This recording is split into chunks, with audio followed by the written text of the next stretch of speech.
Assalamualaikum warahmatullahi wabarakatuh. Kenalkan, nama saya Setia Adi Wicaksana dari kelas A Universitas Muhammadiyah Jakarta, jurusan Ilmu Komunikasi. Teman-teman, pada dewasa ini teknologi sangat berkembang banyak sekali. Mulai dari PC, handphone, sekarang mulai ada smartphone. Smartphone sendiri itu saat ini sangat banyak sekali. Mulai berbagai jenis dan merek, dan berbagai teknologi dari beberapa rentang harga. Seiring berjalannya waktu dan banyaknya smartphone yang harga murah, muncul juga banyak aplikasi yang bisa di-download di Play Store.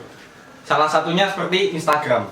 Instagram sendiri dibuat oleh Kevin Knopp di Amerika tahun 2010. Awalnya aplikasi ini digunakan untuk share semua foto-foto dan semua video dari masyarakat untuk dibagikan ke sosial media supaya mereka dapat membagi pengalaman kepada yang lain.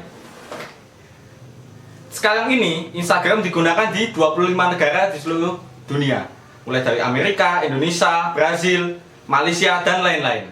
Instagram yang dibuat oleh Kevin mulai booming pada tahun 2012 di Amerika. Banyak mereka yang menggunakan Instagram ini untuk membagi file-file foto mereka, dan akhirnya booming pun di dunia pada tahun 2014. Instagram pun mulai mencapai kesuksesan pada 2015 dan beberapa fiturnya diperbarui seperti filter foto, ada Instastory, dan lain-lain. Era Instagram dimulai pada tahun 2015 di Amerika.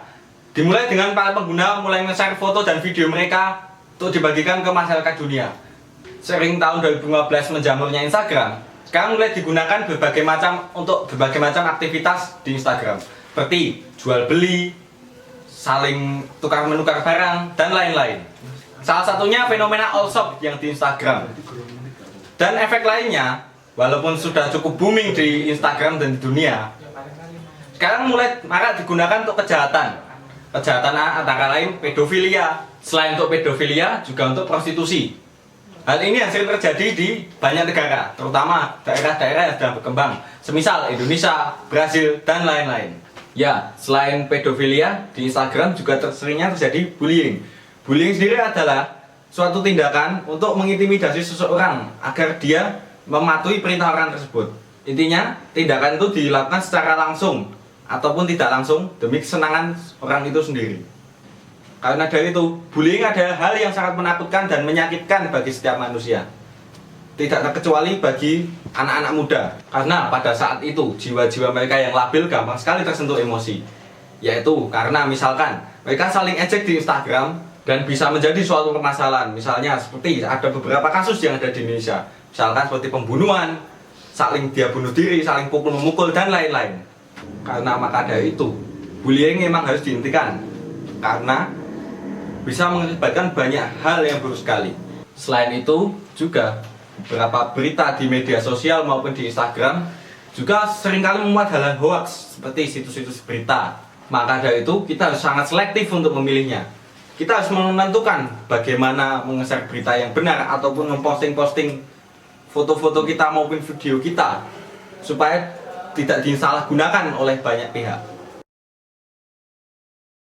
Tips yang pertama yaitu ketika kita akan nge-share suatu informasi, kita harus memverifikasi apakah data tersebut memang betul.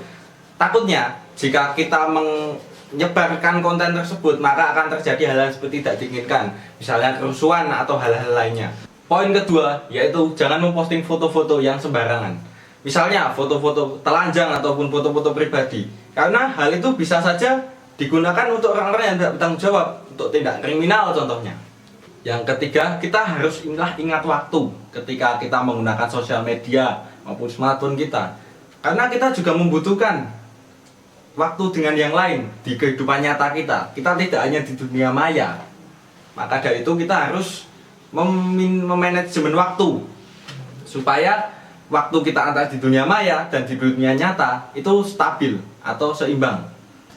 Salah satu fakta yang ada yaitu jika kita mengepost foto di Instagram antara 5-10 tahun, pihak Instagram tidak akan bertanggung jawab atas foto-foto kita meskipun akun kita diprivasi. Itu bisa saja tersebar dan bisa digunakan oleh orang yang tidak bertanggung jawab nantinya. Lah, maka dari itu hati-hatilah dalam mengepost foto di Instagram. Cek dan verifikasi jika kita menyebarkan suatu informasi yang kita dapat Itu saja. Ya, sekian yang bisa saya berikan. Kurang lebihnya saya mohon maaf. Saya Setia Adi Wicaksana. Wassalamualaikum warahmatullahi wabarakatuh.